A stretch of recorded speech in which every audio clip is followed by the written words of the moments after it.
All right, it is 9 o'clock, so we're gonna go ahead and get started. First off, such a warm welcome. On behalf of the International Services and Engagement Office, often referred to as ISEO, we are so glad you're here. We know that some of you have already arrived in San Diego, some of you might be in the midst of traveling, and some of you are just preparing to travel. So whatever group you might fall into, we are so excited to just be able to welcome our new cohort of students. It's so fun. Orientation is personally one of my favorite times of year. There's just such like energy in the air, such excitement. And so many of our staff have just been waiting. We've been prepping your I-20s. We've been doing so much, and now we actually get to meet you at all of our welcome events and activities. So just such a warm welcome. My name is Grace Fuller. I use she, her pronouns, and I get to serve as the manager of international experience and engagement. I love the work that I do. I love working with our international students and scholars and families, and really just getting to focus on what is your experience during your time at UC San Diego? How can we best engage with you and support you during your time here? Like many members of our office, I have lived abroad, both as a student as well as a professional in a working capacity. And I think that's really informed my development and just kind of how I approach the world, how I interact with the world. But when I'm not at UC San Diego, you can find me enjoying the beautiful backyard that is San Diego. So if you see me at a global coffee hour or a mixer, I love to snorkel. So I'm happy, more than happy, to talk about my favorite beaches in San Diego, specifically the ones that I like to go to for snorkeling purposes. I love to paddleboard, I love to hike. So if you're interested in any of those activities, please come say hi. And honestly, we get to meet so many of you via our webinars, which is a great opportunity, but we really welcome you. If you see us at an event, maybe we haven't gotten to meet you face to face yet, but we would love the opportunity to do so. So don't hesitate to introduce yourself. We really look forward to the opportunity to see you and give you a warm welcome in person. But enough about me. I have some reminders of how we will spend our time together during today's session. So a few housekeeping items. You are in listen-only mode, which means hopefully you can hear us, but unfortunately we can't hear you. So the main way that we'll actually interact together today is through that Q&A feature on your Zoom menu bar. So you are welcome to submit questions at any time during today's webinar. I'll be doing my best to answer some of those questions while my colleague Pauline is presenting, but do know we have dedicated some time at the end of today's session specifically for an open Q&A. During that time, we will try to prioritize questions that do benefit a large group of students. So if we're seeing like a theme come up, or if we're seeing something like that, those are the questions that we'll gravitate towards. However, if you have any case-specific questions, or if for some reason we don't get to answer your question today, please know that you can always contact our office via icontact.ucsd.edu. We are also recording, so you will be able to view this webinar recording as well as all other orientation webinar recordings in about a week's time at inewstudentwebinars.ucsd.edu. And finally, we strongly encourage you to fill out the survey at the end of today's session to be entered into a gift card giveaway. And with that, I will hand it over to my lovely colleague, Pauline, to talk a little bit more about working in the US. Thank you, Grace. Hello, everyone. My name is Pauline de Guzman. I am the Assistant Director here at ISEO for International Student Services. I use she, her pronouns. I am really excited to meet all of you virtually. As Grace mentioned earlier, we spend all summer issuing thousands of I-20s. And it really is also my favorite part of the year, in September when we all get to meet many of you, welcome you here to UC San Diego. A little bit about me. My mom arrived to the United States on a work visa, and little did she know she was actually pregnant and expecting me. And so from a very, very young age, I watched her adjust to living in a new country, learning new skills at her job, making new friends, building a support system, and also crying a lot because she really missed my dad and all of her family and friends back home. It was a time of no FaceTime, and it was really just exchanging letters and pictures. And so now, as a mom of two little kids, I just can't imagine how she did all of that while raising me.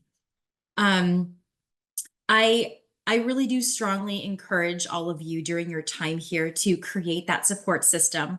ISEO will be a part of your support system during your time here. If you ever feel like you're lost, you just need someone to listen, or you're just needing some guidance, please come and talk to us. Talk to one of our many advisors here. And if we don't have the answer within our office, we're happy to connect you to someone or a resource on campus that you might be able to utilize. Um, I'm looking forward to meeting many of you next week at all of our events, and excited for each of you to really start your journeys here at UC San Diego. All right. So let's go ahead and let's jump right into today's agenda. A very important topic that I'm sure many of you are interested to learn more about. We are going to talk about working in the US today. So we'll talk about what is employment authorization. This is a term we often use within ISEO, and you'll hear it during your time here. What does working or work authorization, employment authorization mean? We'll also talk about the different types of employment that are available to international students during your program and also after you graduate.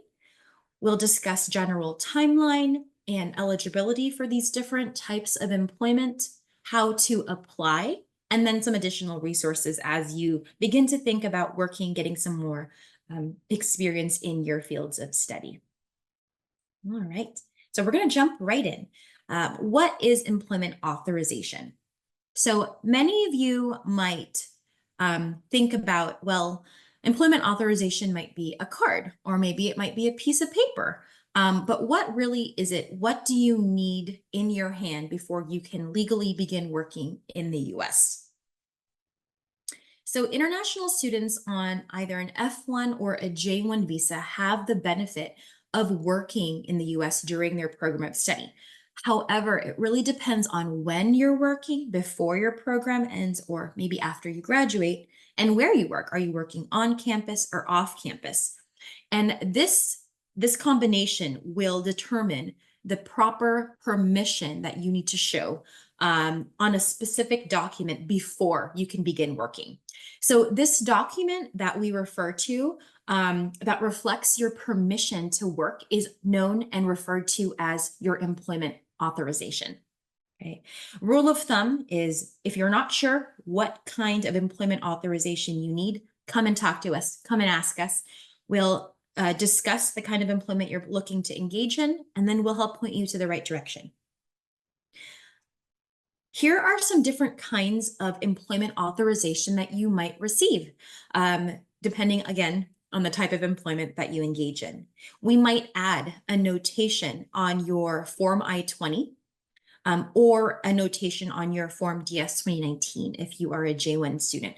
There are very specific places on your Form I-20 and your DS 2019 where we might add a specific notation.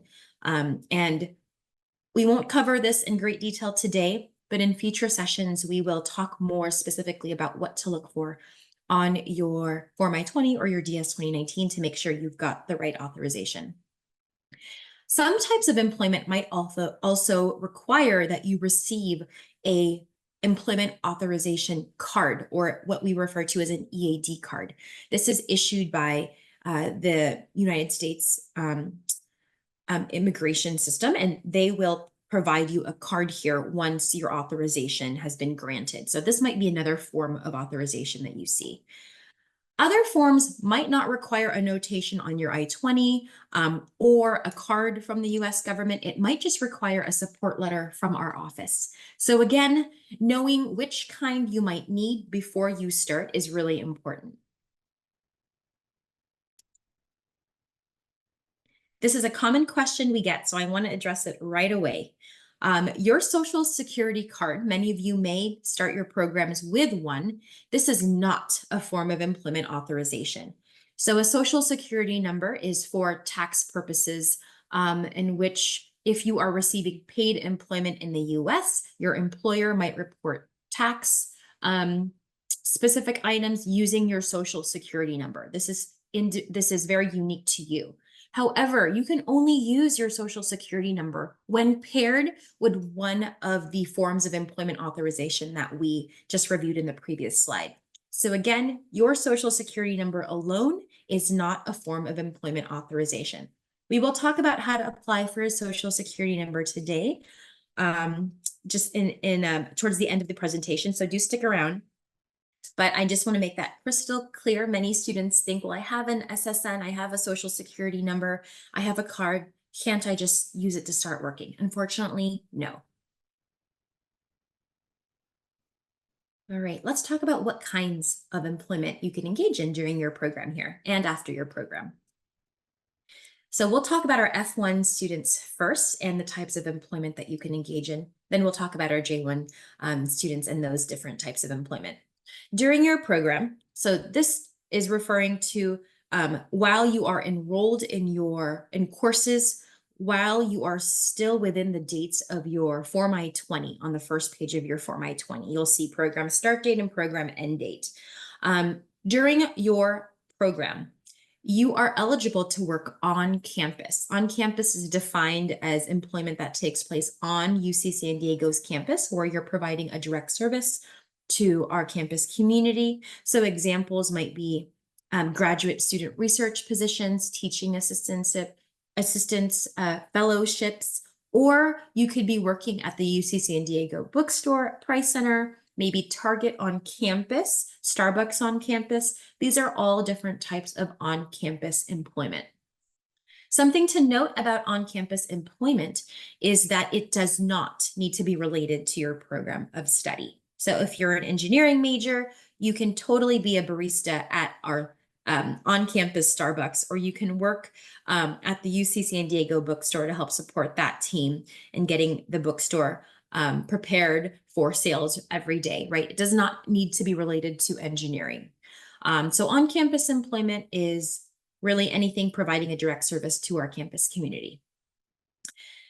The second type of employment you can engage in during your program is known as curricular practical training, or CPT. You have likely heard of this, but CPT is a type of off-campus paid employment, and it has to be related to your field of study. So if you find an off-campus paid internship, and you're an engineering major, and let's just say you find an engineering paid internship off campus, the type of employment authorization you would apply for is CPT work authorization. Okay. We'll go into eligibility and how to apply and when you can apply in later slides. But again, on-campus employment is for on-campus opportunities. CPT is for off-campus paid opportunities. For non-paid opportunities, volunteering and unpaid internships, so this might be volunteering at nonprofits or engaging in educational opportunities without any expectation of pay, maybe participating in some community engagement events where you're helping to clean up our local San Diego beaches, things like that. These are considered volunteer and unpaid internships, because there is no expectation of pay, and you're eligible to engage in these types of events as well during your program. Okay. Now, once you've completed all of your coursework and you're getting ready to graduate, as you start thinking about, well, what am I going to do after graduation? F1 students, after they complete their program of study, they may be eligible to stay in the US after they've completed their program and work for an additional 12 months. This period of time is known as post-completion optional practical training, or OPT. Any kind of work that you do after you've completed all of your coursework must be authorized through post-completion OPT. We won't go too much in detail about how to apply and timeline and so forth during today's presentation, but during your program here, we will offer in-depth OPT information sessions about when to apply, how to apply, what kind of jobs you can engage in, and so forth. But what's important for today's session to note is if you want to work after graduation, you've got to get your OPT work authorization in place. Okay. Let's take a look for our J1 students, the type of employment authorization you can have. During your program, you may also work on campus. Again, graduate student research positions, teaching assistants. You can work at the bookstore here or any vendor such as Starbucks or Target that's physically located on our campus, providing a direct service to our campus community. If you would like to work off campus in a paid position, you in a paid position in your respective field of study, your form of employment authorization you must apply for is called pre-completion academic training, or AT for short. There's a very helpful guide on how to apply for academic training during your program. We'll go into that in a later slide today. But again, anything paid off campus in your related field of study will need to be authorized through pre-completion academic training. And just like our F1 students, you may also engage in volunteer and unpaid internships during your time here. After you've completed your program, after the end date on your DS 2019 has come to a close, if you'd like to work after that time, you do need to apply for post-completion academic training. And again, we'll go into this a bit more in later slides. Okay. All right, now that we know what kinds of employment authorization you may be eligible to apply for, the types of employment you can engage in, let's talk about eligibility. When can you start? For our F1 students, on-campus employment, you may start on-campus employment up to 30 days before your program begins. So for our fall 2024 admits, as soon as you arrive to the US, you are eligible to begin on-campus employment. For paid off-campus employment through curricular practical training, or CPT, you must complete what is known as the 1 academic year requirement. This means that you have maintained your current Form I-20 with the same CVIS ID number for a minimum of 3 quarters or 1 academic year. Many of you might be starting your program here at UC San Diego, and you may have already met the 1 academic year requirement for curricular practical training by maintaining that same CVIS number for at least 1 academic year, maybe at a previous institution at a community college that you're transferring over. You may have also met that academic year requirement by engaging in a lower education level, such as a bachelor's here at UC San Diego. Many of you may also have changed status, so you may have maintained your previous enrollment in H4 status, E2, or a different non-immigrant status, and any of that time can also be counted if you were enrolled full-time towards the 1 academic year requirement. If you're not sure, come and check with us to see if you've met this requirement. But for those of you who are arriving for the first time and beginning your programs this fall quarter, the full academic year should be met after you've completed spring quarter of 2025. So fall 24, winter 25, and spring 25 are your 3 terms to make your full academic year. The earliest you may be eligible to begin off-campus employment through CPT would be summer of 2025. And so many students in their first year will start looking at opportunities for starting an internship in summer of 2025. For volunteering and unpaid internships, similarly to on-campus employment, you can begin up to 30 days before your program ends. For employment after your program ends, so for post-completion OPT, you must have completed all of your degree requirements and have also met the 1 academic year requirement. And you must apply within a very specific window of your graduation date and receive approval from the US government before you can start working. So again, we won't go too much in depth about OPT today, as many of you are not yet in the place to apply for this benefit. But during your program, we'll have a lot of information sessions for you to get more familiar about your own timeline, how to apply, when you can start working for post-completion OPT.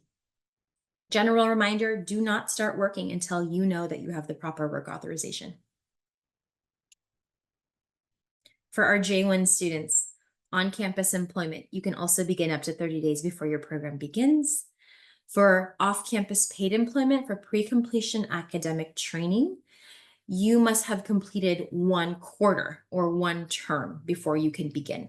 So for our J1 students joining us today, after you complete the fall 2024 term, you may be eligible to start off-campus employment through pre-completion academic training as soon as winter of 2025. For voluntary and unpaid internships, just like on-campus employment, you can also begin up to 30 days before your program begins. Post-completion academic training, working as a J1 student after graduation, you should have also met the 1-term requirement. And the trick here is you have to apply before your program ends. We will be offering some J1 employment post-completion academic training sessions for folks to attend. And so again, do look out for those during the fall quarter for our J1 students. General reminder, do not begin working until you have the proper employment authorization. The general reminder for anyone who has questions, I know we've covered quite a bit. Please do use the Q&A feature to submit those questions in the chat. Right. So now that we know what kinds of employment we can engage in, we also know when we might be able to start. Let's talk about eligibility. When can you start applying? What are the general requirements to apply? How do you apply? Many of you should be familiar with ISEO's iPortal, and this is our online document request system where you can submit your applications to apply for the employment authorization we've discussed today. So J1 on-campus employment, academic training, CPT, OPT, all of those things, including our SSN support letters, which we'll review a bit later today. Those are all going to be submitted. You're going to log into iportal.ucsd.edu to submit a request in order to gain these types of work authorization. Okay. Let's talk about F1 on-campus employment. Again, you can start F1 on-campus employment up to 30 days before your program begins. Jobs can be paid or unpaid here on campus. There are no specific course requirements. You don't need to enroll in a specific course in order to do any kind of on-campus employment. Again, your job does not need to be related to your major. But one thing to note is on-campus employment, while you are enrolled full-time in courses, may not exceed 20 hours during the academic year. Now, during the winter break and maybe during summers, you are not enrolled in courses, so you may be eligible to work more than 20 hours during breaks and vacations. For our F1 students, there is no application in order to work on campus. So your Form I-20 is all that you will need in order to show that you are authorized to work on campus at UC San Diego. Do note that you need to make sure that your Form I-20 is valid and that you are either within your program or within 30 days of starting your program. And this document does need to maintain validity during your on-campus employment authorization period. In order to start working, you'll just show your Form I-20 to your on-campus hiring department. So this might be your academic department or perhaps Starbucks or Target on campus. You'll show them your I-20. You'll let them know you're maintaining your valid F1 status, and that is how you apply and begin employment. To learn more about on-campus employment, you can visit iwork.ucsd.edu, select working before your program, and then on-campus employment. It'll go into greater detail about how to work on campus and what additional notes you might want to learn about. Now, to work off campus through curricular practical training or CPT, again, you must have met the 1 academic year requirement. The job, in order for it to be paid, or in order for it to be authorized through CPT, should be a paid job, all right? You must also be enrolled in a very specific course in order for you to engage in off-campus employment. So curricular practical training must be a curricular component. There must be a curricular component in order for you to engage in this type of employment, which basically means that you need to get credit or receive credit for any kind of off-campus opportunities or training that you engage in during your program. Many students will need to ask their department, what course do I need to register for the fall quarter, for example, if you're eligible? What course do I need to register in for fall quarter in order to be eligible for CPT? These are usually independent study classes such as 299s or maybe 197, 198, 199 courses, where it requires that you do some sort of off-campus or out of the classroom trainings in order to apply much of that knowledge to the course material itself.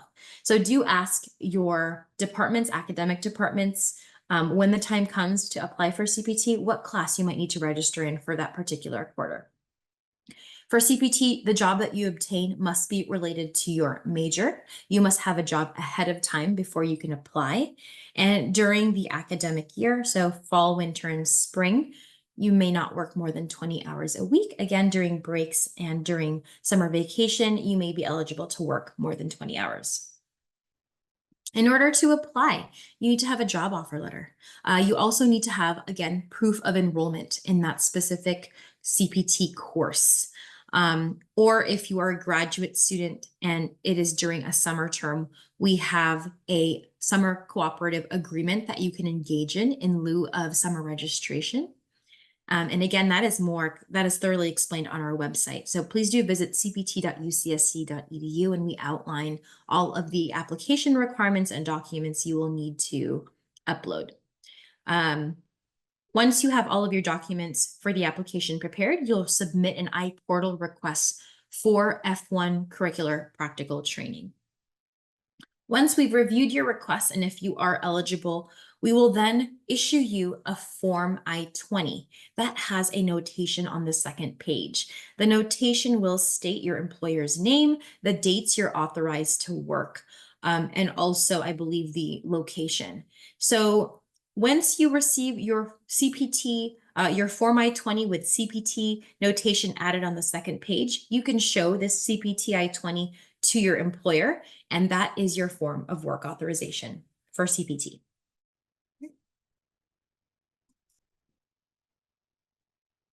For F1 OPT, after you have completed your program of study, again, basic eligibility must have met the 1 academic year requirement. You must have also completed all of your degree requirements.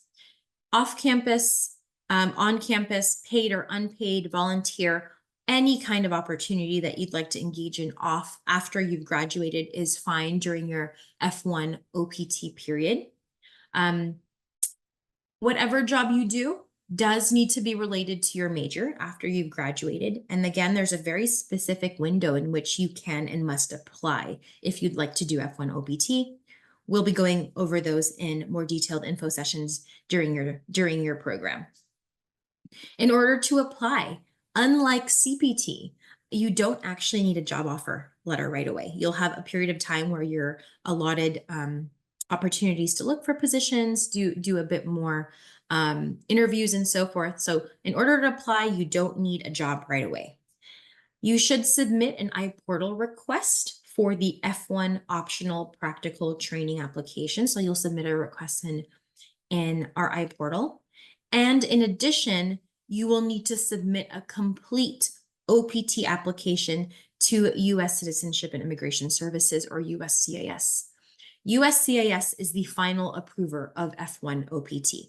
Once they review your application and it is thoroughly reviewed and you are within your time to begin OPT, they will issue you an employment authorization document, or an EAD card. You will show the EAD card to your OPT employer once you can begin working and once you find an employer, and that is the form of work authorization you'll need for OPT. Some general tips for F1 employment.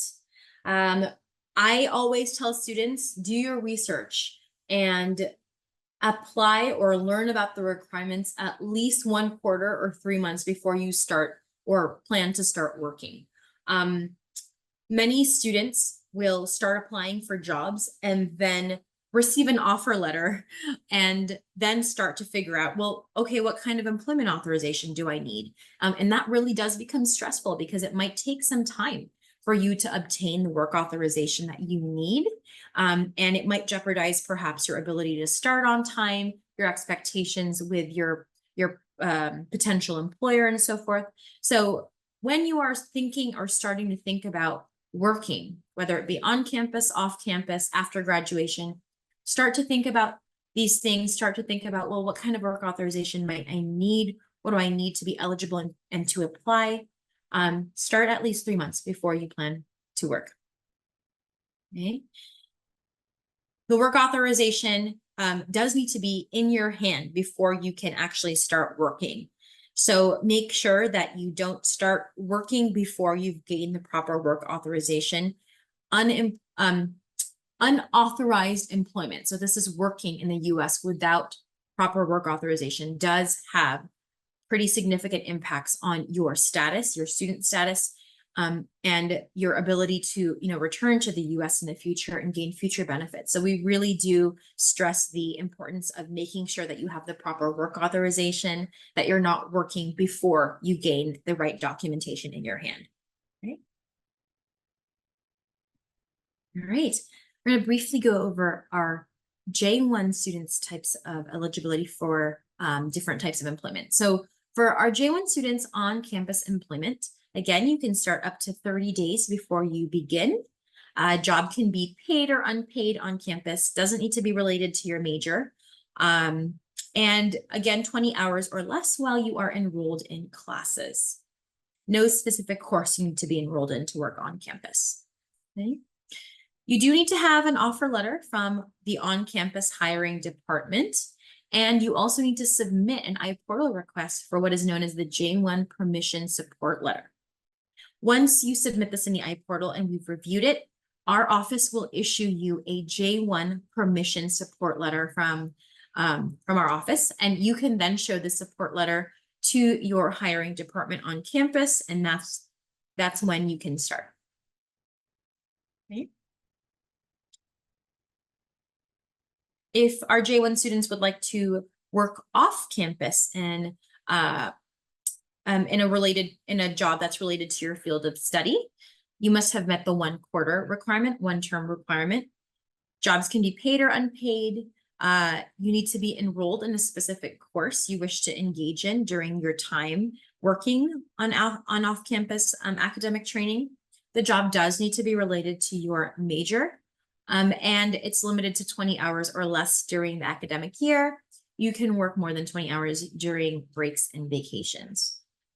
In order to apply for academic training for our J1 students, you do need a job offer letter from your employer and then proof of employment. You need to submit an iPortal request for J1 academic training. And once we've reviewed it, we will add a notation on your J1 form DS 2019. You can then show your updated DS 2019 to your hiring department on campus. And that is how you show and present proper work authorization. To learn more about academic training, visit at.ucsd.edu. We go over pre-completion as well as post-completion, which I'll cover here. So similarly to pre-completion, you should have also met the 1 academic year requirement. Jobs can be paid or unpaid.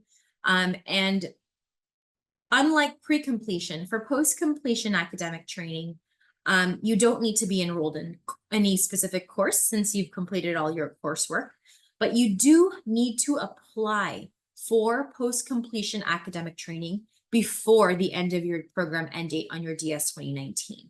So if you have a 3/4 I-20, a 3/4 DS 2019, make sure before the end of your 3rd quarter, you've already applied for J1 post-completion academic training. So do take a look at your documents, see what date that might be for you.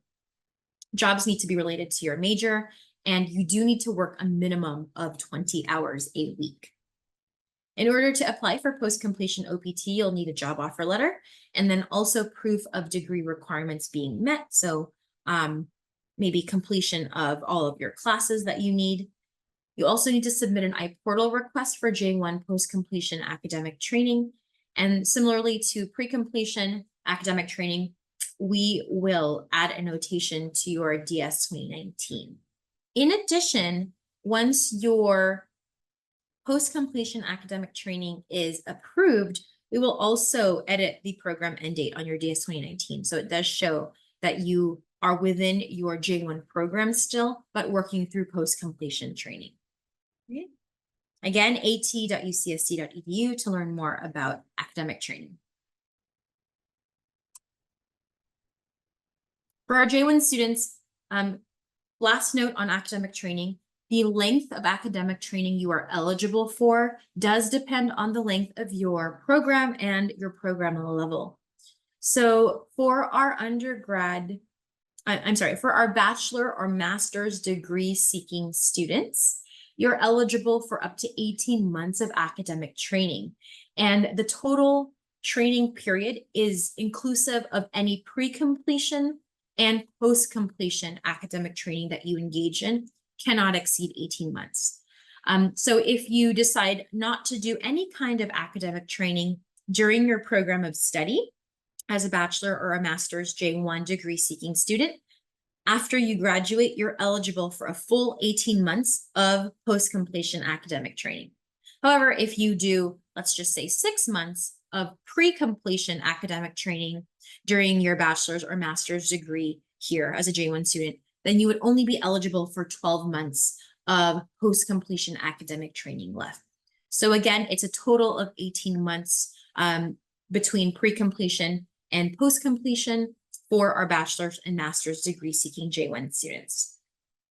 For our PhD or doctoral degree seeking J1 students, you are eligible for a total of 36 months of academic training. For the 36 months, it does need to be inclusive, again, of pre-completion and post-completion. But your pre-completion OPT, so any work you do during your program that is off campus, needs to be limited to 18 months. So you cannot work more than 18 months of pre-completion OPT as a doctoral J1 student. I know many of our J1 non-degree students or our EAP, reciprocity or global exchange students are here today. Since you are all here on shorter exchange programs, many of you are here from 1 to 3 quarters, the total training period that you are eligible for will be equal to your duration of your program. So if you're here for 1 quarter, you are eligible for 3 months of academic training. If you're here for 2 quarters, 6 months, 3 quarters, you're eligible for 9 months. The total training is, again, inclusive of pre-completion and post-completion time. So if you're here on a 9-month or 3-quarter exchange program, you might want to work 3 months before you graduate, or before your program ends, and then you might want to work 6 months after. So again, total time for academic training should be inclusive of pre-completion and post-completion for our J1 students. Again, at.ucsd.edu to learn more. General employment tips for our J1 students: apply before your program ends on your DS 2019, and then discuss eligibility with us and timeline at least 1 quarter before you complete your program so that we can guide you and direct you accordingly. Okay, so we've covered work authorization, employment authorization for both F1 and J1 students, all the different types that you can engage in, what kind of documentation you will need to show proper work authorization, when you can start working, how to apply. Now let's talk about getting a social security number. All right. A social security number, it's this 9-digit identification number. It's assigned to you by the US government, and it's for tax reporting purposes. It is required for all F1 and J1 students who will be earning money in the US. We get a very common question around this time from newly admitted students saying, well, I'm renting an apartment, or I'm trying to apply for something, and they're asking for a social security number. Can I get one? Unfortunately, no. In order to apply for a social security number, you must first be authorized and have proper work authorization and engage in a job in the US and earn money. If you don't earn money and there are no tax implications, then you may not apply for a social security card or number. You have to have the work authorization first from our office. So again, on-campus employment, F1 CPT, J1 academic training, or if you graduated, then an OPT EAD card, right? And then using that employment authorization, you can then visit the Social Security Administration office. They are a government office not affiliated with UC San Diego, and they will be the ones to issue you a social security number once you've shown them documentation that you're working in the US in a paid position, and that you have the proper work authorization. Our office does provide you an SSN support letter. You can request this in our iPortal. And within a specific number of days, I believe it's about 30 days, you can apply for a social security number in anticipation of your on-campus employment or CPT or academic training beginning. So again, do not confuse obtaining a social security number or having that card as work authorization. You need both in order to legally work in a paid capacity. The work authorization itself plus an SSN card. Those two documents can be presented to your employer to begin employment. Okay. All right, that was quite a bit of information. Do note iwork.ucsd.edu is a nice, quick, easy place to visit if you want to brush up or learn more about any of the topics that we discussed today. One last thing I want to leave you all with is notes about career resources. So many of you, as you start the fall quarter, this might be the first time you're thinking about working ever in your life, but also working in the US. So how do you navigate employment, applying for jobs, writing a resume, writing a cover letter, interview skills? Where can you find resources for all of these types of things that you'll need to prepare for in anticipation of working in the US? Okay. You do have an amazing support system during your time here. You have us, your advisors. You also have your graduate coordinators, if you're a graduate student, or your college advisors, if you are an undergraduate student. You have professors and faculty and your PIs, right, in your labs and departments. And you also have career advisors. I will highlight the Career Center here at UC San Diego in our next slide. But what I want to share today is that during your time, even if you're not thinking about working until maybe summer of 2025, or maybe in your second, third, or fourth year, it's important that you start establishing your support system for career opportunities very early on. ISEO, our office, will help share with you tips on gaining the proper work authorization in the US. Your graduate coordinators or your colleges might give you some tips on opportunities either on campus or off campus to help you gain more experience in your field of study. Your professors, faculty, PI, they might highlight some really great research opportunities or projects that you can be a part of in the future. And then our Career Center here at UC San Diego, they can give you all of the tips and resources on really getting prepared to apply and enter into the workforce. Okay, so establishing these relationships early on, knowing that these are the offices or people that you might want to start these conversations with is really important. The Career Center on campus, our neighbors just down the road, they are a wonderful resource for you all. Career.ucsd.edu is their website. Do visit their website to learn more. They cover all topics, but they can help you write and review your resumes. They can help you draft a cover letter. They will help you conduct practice virtual interviews so that you're ready when the time comes for that first interview. They can also help you discover different types of internships or research on campus or off campus opportunities in your respective field of study. They host multiple resource fairs during the year for networking events so that you can meet potential employers. And they also help you to utilize and learn how to navigate online job search tools such as Handshake, Going Global, LinkedIn, Indeed, and so forth. Those who are also looking to enter or pursue graduate programs or medical school after you complete your current program here at UC San Diego, they also are great at helping you through some of those steps to become a better candidate. So again, they're an incredible resource here on campus. They have wonderful career coaches who really do take the time to meet with you and help you through all of these steps to gear up to start that first position. So please do utilize our Career Center on campus. Some final resources and tips. Again, I can't say this enough. Please, please, please plan ahead. Do your research, figure out what kind of employment authorization you might need. If you don't know, you're not sure, come and talk to us. We'll talk about what kind of employment you are interested in or what kind of offer you may have received, and then we'll point you to the type of employment authorization you need to apply for. Make impressions, start now, form those connections with your PIs within your department, those faculty, and really start to think about what kind of opportunities you might be interested in. Maybe not immediately, but down the line.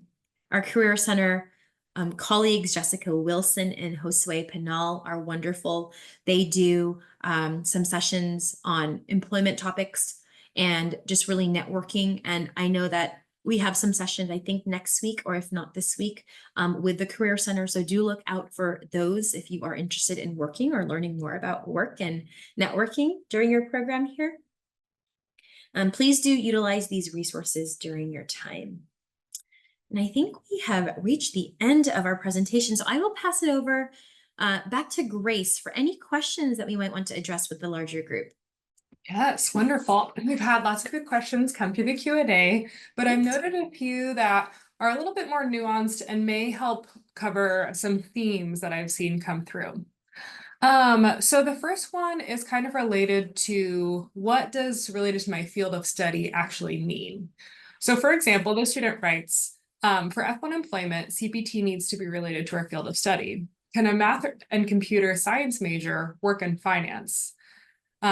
Technically not necessarily related, but more specifically a branch in finances that may be related to my major. Thank you, Grace. And thank you for that question. It is a common question we receive. Many students have programs of study that are a bit more general. So you can think of engineering, economics, business management, right? Like these are very general majors, and you can really engage in any kind of job where you can apply any of those general skills. So I will be honest, I don't know very much about engineering and what computer science engineers do on a daily basis, but I'm sure as you all get started in your program and you start to learn more, you will know what that is. My rule of thumb for our students is if you can apply the knowledge that you're learning in your classrooms, in research, in labs, into a potential internship or job, then it can be related to your program of study.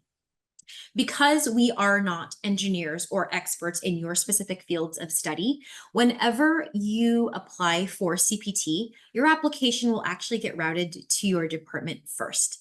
They will verify as the computer science department that whatever job that you are hoping to acquire or engage in is related to your program of study. You do have an opportunity to explain why or how it's related to your program. So if you are a computer science major, but you want to get a job at a bank, right? It's obviously not something that you typically see. You can explain, well, I'm a computer science major. I will be working at this bank to help them do more analytical work within systems, whatever it might be. And we see a lot of cross-industry employment all the time, where students who are engineers are working in the medical field, they're working in banking, they're working in business, right? There is not one job for, or a list of jobs for computer engineering majors. So really focus on what am I doing? What am I learning? And how can I apply those skills to this potential job? If you have questions, you're not quite sure, do talk to your departments, and they can really help you maybe navigate what industries you might want to get involved in a bit more as you start your search. Wonderful. Thank you. Okay, our next question is about fellowships. So this question reads, if I'm receiving a fellowship from my department, do I need any additional employment authorization or SSN to receive it? Or does this only correspond to external fellowships, not from my academic department? I'm an incoming PhD student. That's a great question. So fellowships are usually, if they're issued from the university, UC San Diego is issuing or granting that fellowship to you. It is considered on-campus employment, in which you don't need any kind of work authorization. You just need to have a valid I-20. There are different types of fellowships, however, that are external. So I would encourage you, if you do receive an off-campus or external third-party fellowship, do come and talk to our office. Let's take a look at it together. Let's take a look at the terms of the fellowship, if they require any kind of research, if they require any kind of work in exchange for that fellowship award. Let's talk about it a bit more. Let's get into your case and let's see if you do require additional work authorization. But if your fellowship is issued by UC San Diego, you do not need any prior work authorization, just your valid I-20. It is likely you will need to present your social security number. And again, you can go ahead and you can apply for the social security number using your form I-20. We can issue a support letter stating that you have a fellowship and you're getting awarded funds. All right, our next question asks, can we work multiple jobs aggregating to a total of 20 hours? Good question, Grace. Is there any specifics for on campus, off campus? So unfortunately, this No? question Okay. does not specify. Okay, no worries. So let's talk about both then. So on-campus employment, yes, you can work 5 jobs and 4 hours each, right? As long as the total amount of on-campus employment that you're engaged in does not exceed 20 hours. For off-campus employment, CPT, the same is true. So if you have 2 different CPT off-campus employers as an F1 student, or maybe a J1 academic training, if you want to do that, you will need to submit 2 separate CPT applications for 2 separate employers, but the total between the 2 must fall below 20. Lovely. Our next questions are a little bit about like when to apply, for example, for CPT.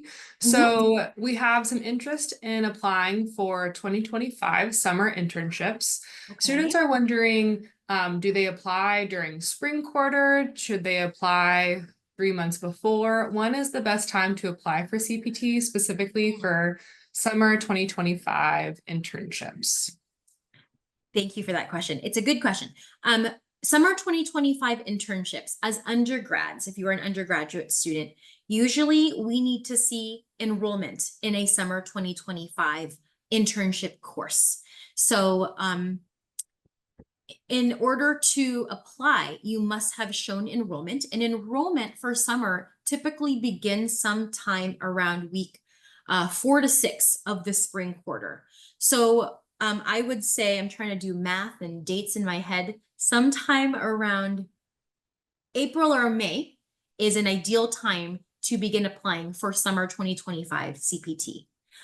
Do note you do need to have an offer letter, right, in order to start applying. So many of you will start interviewing as early as January or February in order to secure those internships that might start in summer of 2025. So again, utilize the resources we talked about today, the Career Center, your departments, and talking to our office about work authorization. Depending on what you're interested in doing, we would recommend applying sometime around April or May so that you're ready. You have everything in place to start in summer of 2025.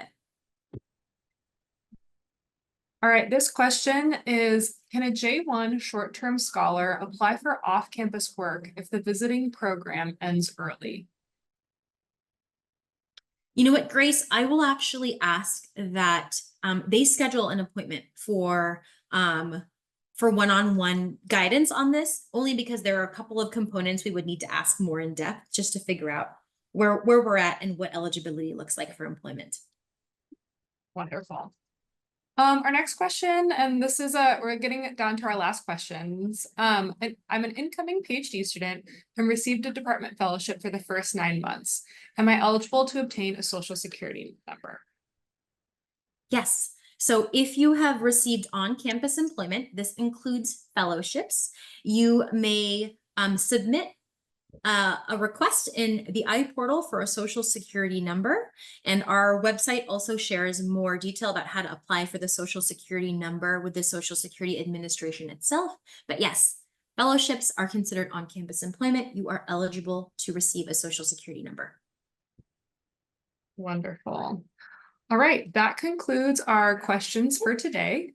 Please note, as a reminder, we got a question. You can find this webinar recording as well as all of our iOrientation webinars recordings at inewstudentwebinars.ucsd.edu. I just put that link in the chat, and a friendly reminder in about a week's time. So it takes our team about a week to edit the video, upload it, etc. But that's a resource you can always refer back to. Now we have a few final slides before we close out our session for today. Like we mentioned in the beginning, we are really excited to actually meet you in person, and we have lots of different events and activities planned in order to do so. So first, starting next week, next Monday, we have our Global Coffee Hour. Now, typically we host this once a month during the academic year, but because we are so excited for orientation, we will actually be hosting it 3 times in the same week. So Monday, September 16th, 10 to 11, Wednesday, September 18th, 10 to 11, and then Friday, September 20th, 8 to 9. These are all Get CCR eligible activities, and I'll talk about that more. There's a Get CCR orientation tomorrow if you're interested. But we'd love for you. We have coffee, we have pastries, and again, it's just an opportunity for us to meet you and gather with our community. Additionally, we are hosting meetups. So meetups are for students by students. So they're hosted by international students, and really it's for you to be able to connect with people who share similar interests. So maybe you're really into hiking and you want to learn about where to hike. Maybe you're really into video games. Maybe you're really into cooking or going out to eat. You can find different meetups based on different interests and then attend those and start to build your community here at UC San Diego. Okay, a few more exciting events. So we have our UC San Diego bus tour. This is a bus tour that highlights popular spots in San Diego to make it already start to feel like you're home away from home. Our dates are this coming Saturday, September 14th, and then next Saturday, September 21st. These tickets do tend to sell out. So hopefully you've already been able to snag a ticket. And if not, we are hoping to offer this again throughout the year. Additionally, if you are an international graduate student, we would love to invite you to our International Graduate Student Social happening on Tuesday, September 17th from 5 to 7. And then next Thursday, we have our International Student Fan Fest. So this is our collaboration with athletics. UC San Diego is a D1 university, which means we compete at the top level when it comes to sports. So we are really excited our Fan Fest will be before the game itself, where we'll have pizza and games, and we'll actually have different international scholar athletes attend, where they'll explain the rules of the game. You'll get to interact and mingle, and then we're all going to actually attend the game immediately following the Fan Fest mixer. And the party doesn't stop. So then the week following, we have our international mixer, Wednesday, September 25th. This is a great kickoff event. It's really when we gather our entire global community. So both our first year incoming students, as well as our current returning students. We have international students attend. We have our domestic students attend. We have undergrad, grad. Again, it's really just gathering all of our global community to celebrate and kick off another academic year. And then additionally, if you are an undergraduate student and you participated in our Global Ambassador Program, so that was a peer mentorship program we hosted over the summer, we would love to meet you in person and offer an option to meet your mentor in person at our Gap Mixer on Thursday, September 26th. Okay, so you might be like, Grace, these are all great events. How do I actually register for them? How do I actually find out how I go? So ievents.ucsd.edu is your one-stop shop for all events that are being hosted by our office, ISEO, or different offices or student orgs on campus that either are targeting an international audience or have a global engagement opportunity. So many students I know will actually bookmark ievents.ucsd.edu because whenever they're curious about like what's happening on campus, what can I go to? This is a live calendar, so it's updated continuously, and this is where you can get the most up-to-date information about how to actually attend our events. Okay, so here is the survey I talked about. So please go ahead and take a moment, scan the QR code on your screen and fill out the survey so that we can better serve you, as well as a chance to be entered into our gift card giveaway. And as you are taking some time to fill out the survey, I'm going to go through and just remind you of some final reminders. So one, it is really important that you submit your check-in form via iPortal so that we can activate your CBIS record. So we ask that within 10 days of arrival, you should be submitting this check-in form. This is how we know that you are actually in the US, and then we can go ahead and activate that CBIS record. So we do have a nice little vanity URL. You can tell our office is a big fan. Oops, I think that should be a double. icheckin.ucsd.edu will take you to all the steps you need to complete to submit that check-in form for I-20 or DS 2019 activation. You can register for all sessions. Again, we actually are going to point people to iEvents. Like I said, this is really like your one-stop shop to be able to register for different sessions and get that up-to-date information. And you can always contact our office at icontact.ucsd.edu. So this is where you can fill out our contact form. So if you have like a simple question or inquiry, that's a great way. We have many advisors monitoring that. So please go ahead and submit that form. You can also, this is where you can find the information to attend our Zoom virtual advising. This is also where you can find information to attend our front desk and walk-up advising, where you can get iPortal technical support. So truly so many different ways that you can contact our office and that we are available to support you is really through icontact.ucsd.edu. So we hope to make ourselves as available as we can. We do support thousands of students, which is such a joy, but we know that, yeah, there's a lot. And so we want to make sure that we have multiple ways that you can interact with us to hopefully make ourselves accessible to you. And I see one last question that's come through the Q&A. So I will go ahead and link this so that you can go ahead and register for our international mixer. Okay, so we have come to the end of our time for today's session. But again, we hope that this session was helpful for you. We covered a lot of good information, but please do know that we are available for you. You can, if you have any case-specific questions, come meet with an advisor. We will be offering lots of good sessions next week, and I did put the registration link for our How to Find Employment Opportunities, where we partner with the Career Center next Monday at 2 p.m. We're going to be hosting that session in a hybrid format. So you're welcome to come in person, but we will have a webinar that's going to be live streaming the event. So if we do reach event capacity, I recommend attending the Zoom webinar because you're going to get all of that same really good information. Please do follow us on social media. We're really active on social media. We've also been known to do a giveaway or two on our social media. And that's another great way that you can kind of get real-time live updates about our office and important information. But with that, thank you for your time. If we haven't had the pleasure of meeting you in person, we look forward to doing so, and have a great rest of your day. Take care.